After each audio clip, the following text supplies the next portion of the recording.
It might be cold outside, but we always have hot content on Trust the Profits. Let's start the Win Place show.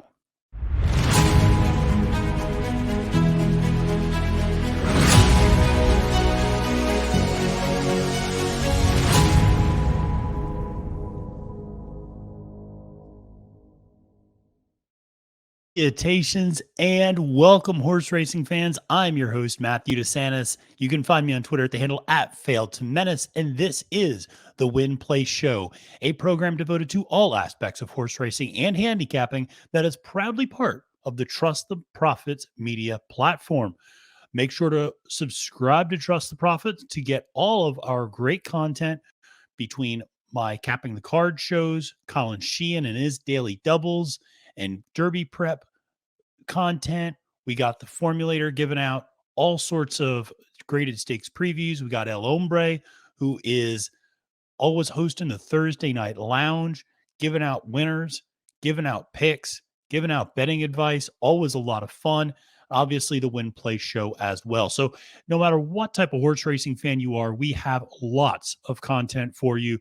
And we have so much more coming up in 2023. So, like I said, make sure to throw us a subscribe. Make sure to like this video, comment below with what you think some of your biggest storylines are from the last year and what your takeaways were from opening weekend at Santa Anita. And that is where we are going to start.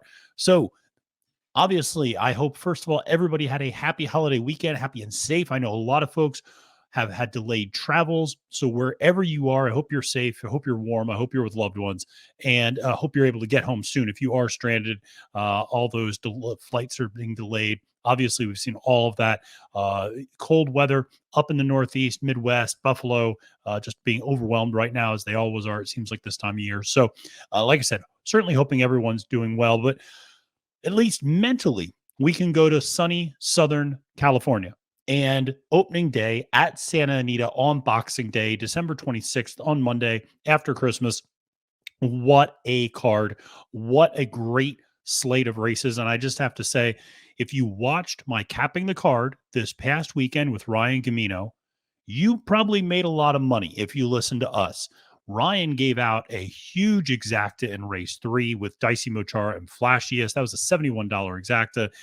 If you just used my top picks straight across the board, just put a $2 or $10 win bet down on your on my top picks. I hit 6 for 11 in the top picks, returned 345, I should say, ROI on a straight $2 win bet. So doing pretty well in the world. So it pays to watch Capping the Card. We have a lot of great guests lined up on that show in the future for 2023. So getting though to the races that actually took place at Santa Anita, and we're not going to bury the lead. We'll start right with the Grade 1 Malibu, which was won, of course, by Taiba in impressive fashion. I think a lot of people were curious about whether or not Taiba would have that post Breeders' Cup hangover. We always talk about that. Horses that are pointed towards the Breeders' Cup, they run in that race, and then they come back.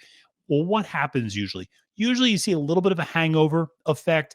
The horse is not getting cranked up for that next race. The horse is getting geared up towards something bigger and better, pointed toward next year. So here we are, Taiba, a little more than a month removed, about 7 weeks removed from the Breeders' Cup Classic, that grueling 1.25 miles, going up against Flightline. We've seen horses come back after running against Flightline and run very poorly.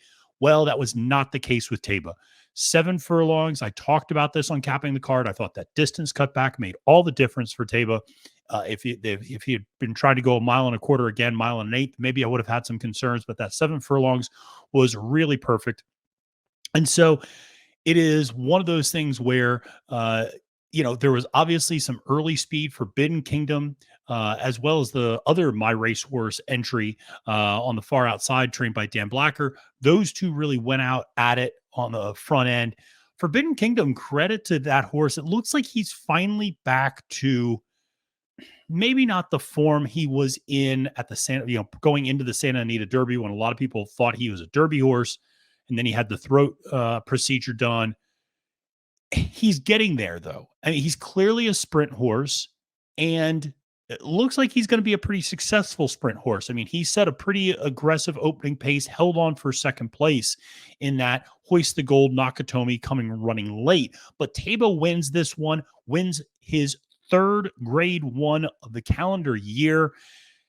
That's big. A lot of people are now talking, will Taiba overtake Epicenter as the favorite to win the 3-year-old Eclipse Award? This has been easily the most debated Eclipse Award category. All the other ones kind of seem like slam dunks, except for 3-year-old champion, because there's been such a muddled mess in that division. A lot of people, I'm very sympathetic to the argument of Modern Games as the champion 3-year-old.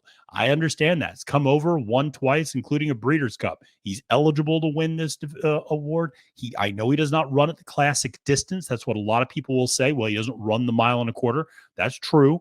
But, he is, I think, the most talented 3-year-old. And in my opinion, that's what the Eclipse Award is. It's not about the 3-year-old that can run the farthest. It's about the 3-year-old that's the best. And so I think those are two different things that sometimes people conflate. But Taiba certainly making people think again, maybe making people think twice. Very impressive victory for Taiba. And I have to say, as a horse racing fan, excited to see Taiba progress next year. You really do want to see some more faces in that 40-year-old division now, that older male dirt division. So Taiba coming back, charge it potentially on his way back. That would be very helpful. You have horses like Zandon and Rich Strike. And so you have a few others. We'll see. I still think that's a very depleted division. I think Taiba could be pointed towards a very big year as a 4-year-old based upon just where everybody else stands in that division. Well, speaking of one of the other horses that is in that division, also won a race earlier in the card, the San Antonio. That is, of course, Country Grammar coming back from about a 3-month layoff, almost a 3-month layoff from last time out in the Awesome Again. Of course, Country Grammar that day finished second to Defunded and then goes out and what does Country Grammar do? Wins a big race and really, I thought, showed a lot of good early speed. That was the thing that really impressed me about Country Grammar. Same thing with Taiba as well. Taiba was very much so hustled up by Mike Smith, very on the pace, really did not let it get too far away, so he didn't have too much work to do. Country Grammar, same sort of thing. A lot of people have described Country Grammar as a little bit of a grinder type of a horse, and there was some concern. Will Country Grammar maybe, at 1.16 miles, give himself too much to do? This is a horse that might grind away and is better the longer you go. Well, coming back from the layoff, I actually like the distance cutback. And Frankie Tutori, who we're going to talk about a little bit later, gave a great ride on Country Grammar. I thought he's a jockey who rode Country Grammar while he was overseas, so he's familiar with the horse. And Country Grammar just showed the class, pulled away from the field late, and like I said, was hustled up and always in very, very good position. A little bit more forwardly placed sometimes than you would expect Country Grammar to be. So I thought it was a good ride, good trip, and certainly very impressive. Stiletto Boy, I think the most predictable exacta of the whole weekend was Country Grammar with Stiletto Boy underneath. I played that pretty hard myself, and indeed that's what came through.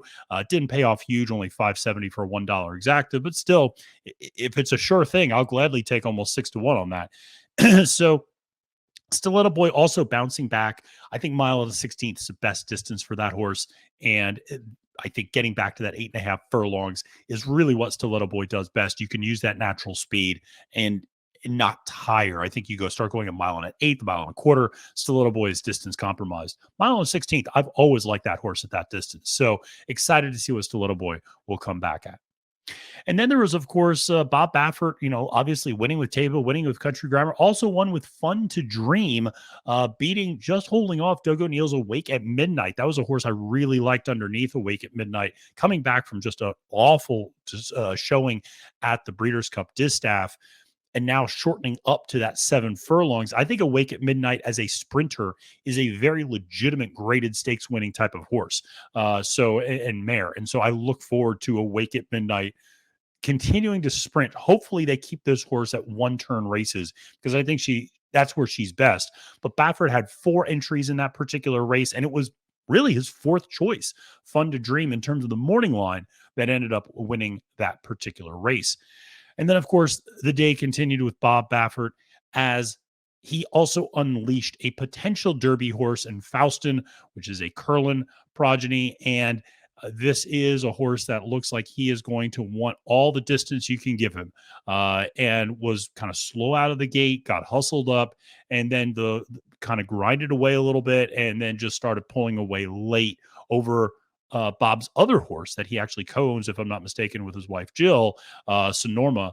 And that was, like I said, Faustin, very impressive. I think this is a horse that's going to like the two turns. It's going to like stretching out even more. Obviously, all those Curlins tend to. And I think this is a legitimate Derby contender. But as somebody pointed out, Bob's got about 7 other horses that are just as legitimate, that we, already are forgetting about from the Breeders' Cup, et cetera. So he's got a deep barn this year. Obviously, the storyline to some extent is going to be that 2-year ban from Kentucky Derby and Churchill Downs that is still in effect for next year in 2023. So we'll see how that all continues to play out, how the barn transfers work, all that sort of thing. But certainly a very impressive win for Faustin there on the opening day card at Santa Anita. Well, there was racing outside of Santa Anita, also at the fairgrounds down in New Orleans.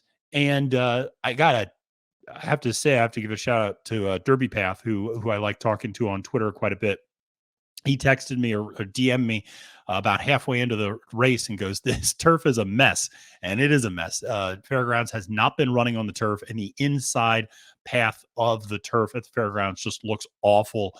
Horses are going really wide to effectively run on what is turf, and so it is not a good situation. They did run 2 turf races there. We'll see if that continues throughout the meet.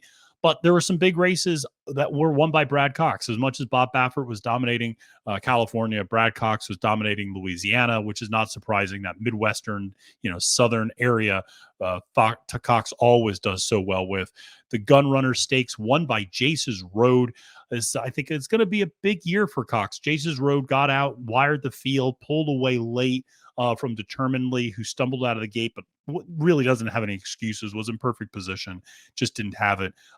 Breeders' Cup Turf Runner, and the winner is Try Dirt. Did not look like that horse liked that surface at all coming down the stretch. Looked all sorts of awkward coming down the stretch there. So I'd imagine that horse will go back on the turf after that performance. But this is going to be a big year for Brad Cox. And I was talking with Colin Sheehan about it. Colin's going to talk a lot more about that on Derby Prep and all of his content that he's putting out, getting you ready for the 2023 Kentucky Derby. But the point I mentioned to Colin was this is what you would expect from Brad Cox, because you could say Brad Cox had a little bit of a down year last year in terms of the Derby. And, Cyberknife kind of emerged as his best horse, but Cyberknife is a good horse, not a great horse. This is, of course, 2 years removed now from the Essential Quality Knicks Go year, where obviously those were 2 different classes of horse in terms of years. But, where he was in the Classic running the 2 favorites, essentially in the Classic with Medina Spirits, the third. But you would expect this kind of 2-year lag. And because the 2-year-olds from last year were already kind of in the pipeline. And so it's not surprising that you see this 2-year lagged effect, that Cox had this huge 2021. Now it looks like he's really set up for a big Derby in 2023, because all these people saw his success in 2021 and started pointing their big name horses to him starting last year. But like I said, it takes a year to kind of get them through the system. And so it's not surprising that this is kind of the 2023 is going to be this really big year for Cox, I think, moving forward as well. But Jace's Road won that Gun Runner Stakes easily.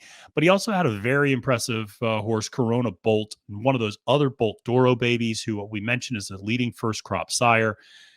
Corona Bolt wins the Sugar Bowl Stakes in very impressive fashion. Florent Giroux had that horse in hand really the whole way. Everybody else is starting to push their horses. Flo just had that horse under a pretty tight rein, then shook the reins, pushed down, gave it a hard hand ride, and Corona Bolt just kind of took off and put away that field easily in the Sugar Bowl Stakes. That's a horse I'm really interested in taking a look at.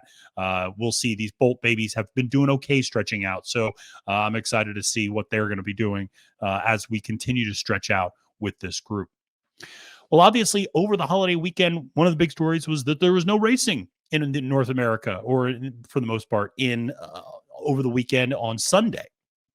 And so we all needed, all of us who love horse racing, we needed something to get us through the weekend, right? We needed something that was, after Gulfstream and Tampa Bay closed and were done on Saturday, we didn't have anything until Monday. And so what did we do? Well, we looked overseas. We went to Japan, of course. And so I know I was putting in some bets in Japan. I won a couple bets over in Japan, actually increased my bankroll over there. So that no arguments from me about the Japanese racing this weekend. But the real big news that came out of that was the winner of the Grade 1 Amerikanen, which is, of course, the super 3-year-old over in Japan, Equinox, winning his second Grade 1 for trainer Tetsuya Kimura and jockey Christophe Lemaire. This dominant display. You talk about a great turn of foot, a really impressive turn of foot. Easily the best 3-year-old over in Japan. Would love to see this horse come over to the Breeders' Cup next year. And for those of you going, well, who did he beat in this Amerikanen race? The second favorite in this race was Title Holder. Title Holder, if you remember, won Breeders' Cup win in your in races last year. That's a very good horse. And so defeated Title Holder. Equinox, like I said, just showed all the class, just pulled away by open lengths over the second place horse. And then the second place horse was open lengths over everybody else. So, Equinox was kind of, I would probably guess like 8 to 10 lengths better than the third place horse and probably 5 to 6 lengths better than the second place horse. Very easily put away coming down the stretch. So impressive there. Always excited to see the growth of racing in Japan and to see some of these horses, hopefully, fingers crossed, next year, because the Breeders' Cup at Santa Anita, you can expect maybe a few more of these horses to come over. Well, let's shift from the track in terms of what they're running on to the track news in terms of what's impacting different tracks around the country. And obviously cold weather, as I mentioned at the beginning, is gripping a lot of the Northeast and Midwest, and you've seen a lot of cancellations. Parks Racing has canceled their racing on Monday and Tuesday of this week after Christmas, the 26th and 27th. Those races will be made up later. There's not a specific day all those races are going to get made up. It'll just get made up throughout the card. So that's something to keep in mind. Laurel canceled their Christmas, their Boxing Day, their December 26th races. They canceled those due to cold weather. Those will all be made up in totality on Friday, the 30th. So look for a big card coming out of Laurel on Friday. A lot of stakes races there. So that'll be a real fun day. And the weather in the Mid-Atlantic is going to be a lot nicer by then. Highs in the high 50s, low 60s. So much better weather for racing and for the horses. So look for a nice day of racing there. Turfway Park, of course, canceled their runnings last week, actually before Christmas, because of those incredibly frigid temperatures into the negative numbers in Kentucky. And so they canceled their card last Friday. That will, of course, also be made up later this week. In other news, Santa Anita, as I mentioned, the opening day. Well, how did that go for Santa Anita? It went really, really well. Opening day handle pulled in a record $26.3 million, and that is a 35% increase over the last year. So a huge day for Santa Anita. Granted, you had a couple of tracks like Parks and Laurel cancel, but still, I mean, that is a massive increase for Santa Anita. I think it speaks to the quality of the card that they put together. I think it speaks to some of the big names that were on that card. It speaks to maybe a little bit of the international flair. We're going to get to that in a second, but I think if somebody like Frankie Tutori being at Santa Anita also brought some novelty, maybe some European eyes over to the track that may not have been quite as focused on Santa Anita opening day as they are normally. So very excited about that. And always great to see and seeing the pictures and videos from Santa Anita. It was a packed house. Always love to see that. Love to see people getting out there, enjoying opening day. Certainly hoping for a good meet out there at Santa Anita. And of course, the 26th also kicked off the championship meet at Gulfstream Park. There we are going to have a lot of races that we're going to be previewing over the next 4 to 5 months down at Gulfstream Park. But that's always good to see that. Now, here in my neck of the woods in the Mid-Atlantic, there's also really big track news from Colonial Downs. Colonial Downs, of course, if you remember, was purchased by Churchill Downs, and it has been announced over the last week that they are going to be receiving 2 Grade 1 turf races. They are going to receive the Arlington Million, of course, previously run at Arlington Park, and the Beverly D, also previously run at Arlington Park. Those races were run at Churchill this past year, but are going to be moved permanently to Colonial Downs, and they are going to retain their Grade 1 status.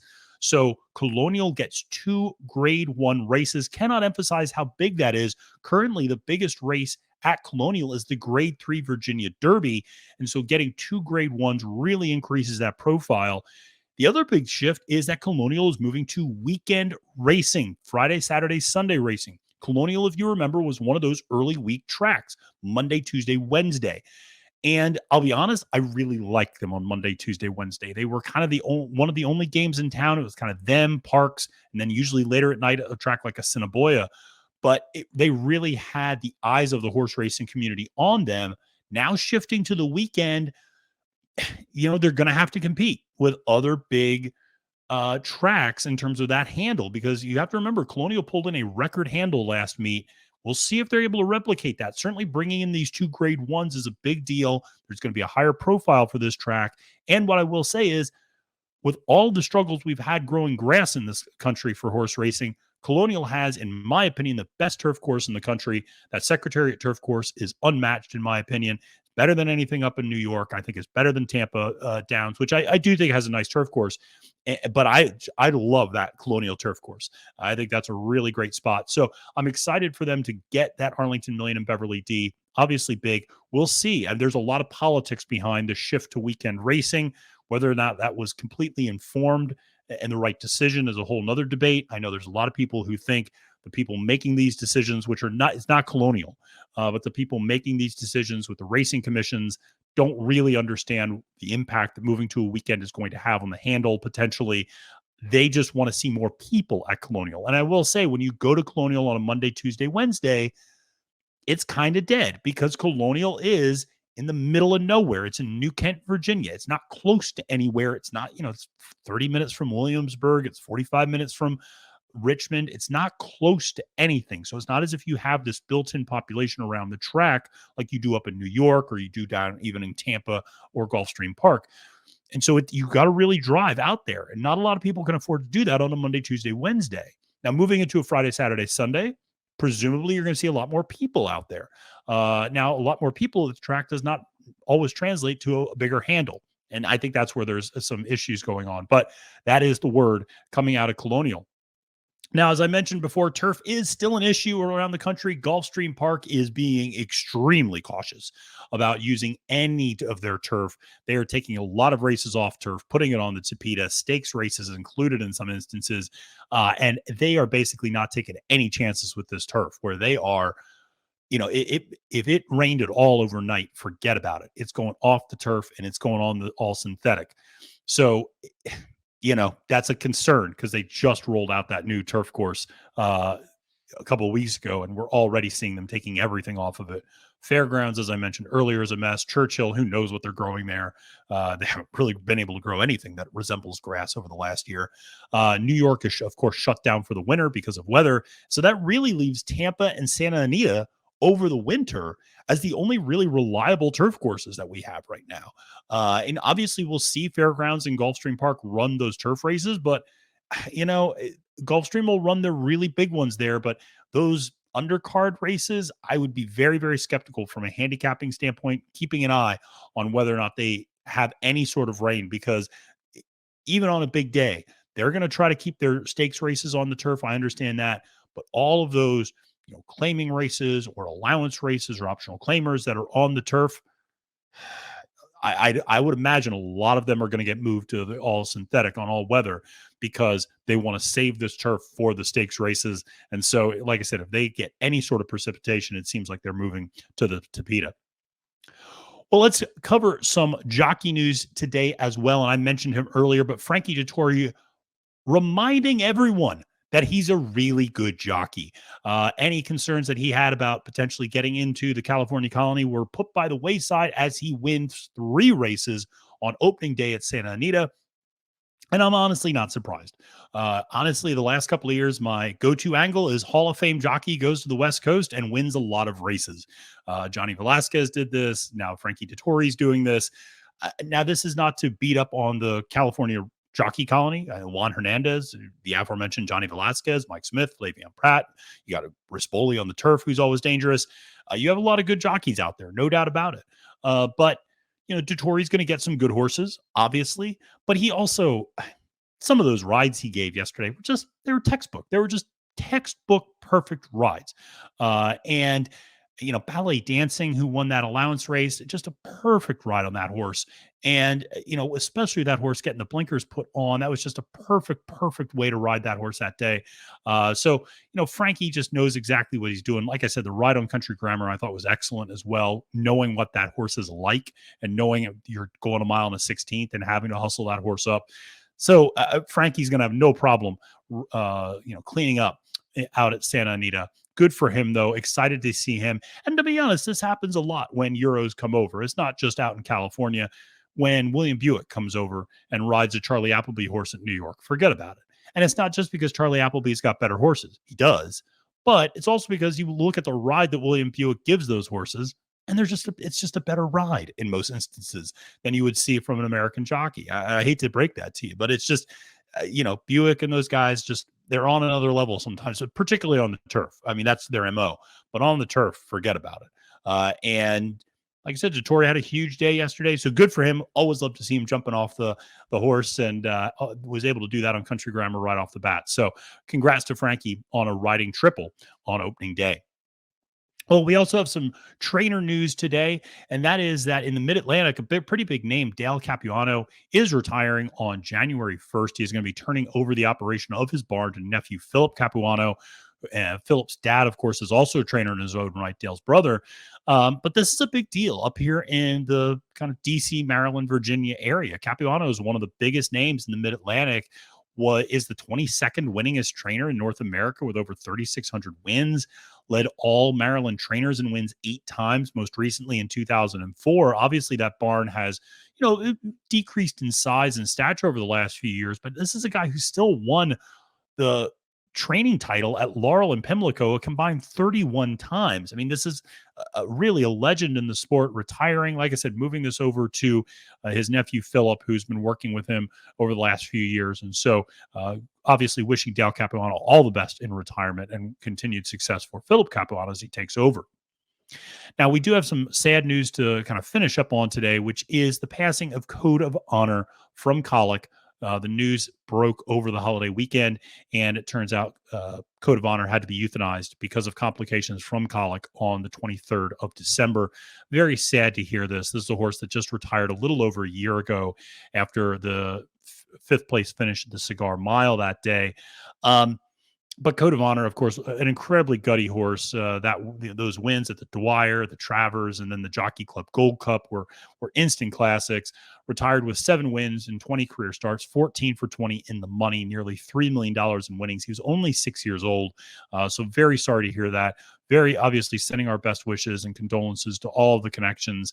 The good news was that this news was broken pretty quickly. I think that's one of the things that I really struggle with in horse racing, is that news of horse deaths, particularly retired horse deaths, take a long time to filter out in some instances, particularly for the mares. I will say someone like Caitlin Free, if you follow her on Twitter, she's always very good about digging into this, particularly mares that have been placed overseas. She really digs in, tries to find information about them pretty often, and is honestly one of the better people, I think, reporting this news in a lot of instances for big name mares in particular who may have passed away. But obviously sending our, like I said, heartfelt condolences to the connections of Code of Honor.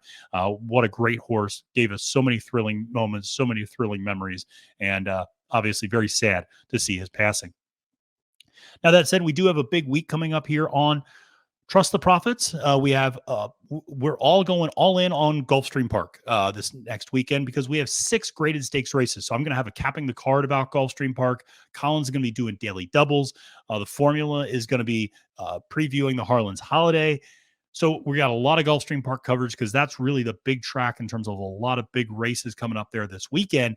And there's a lot of big names across these 6 graded stakes races. Horses like Frank's Rocket, Iliogami, Diamond Wow, Sibelius, Papa Cap, Seal Beach, Tango Tango Tango, Colonel Liam, My Son, Simplification, running in the Harlan's Holiday.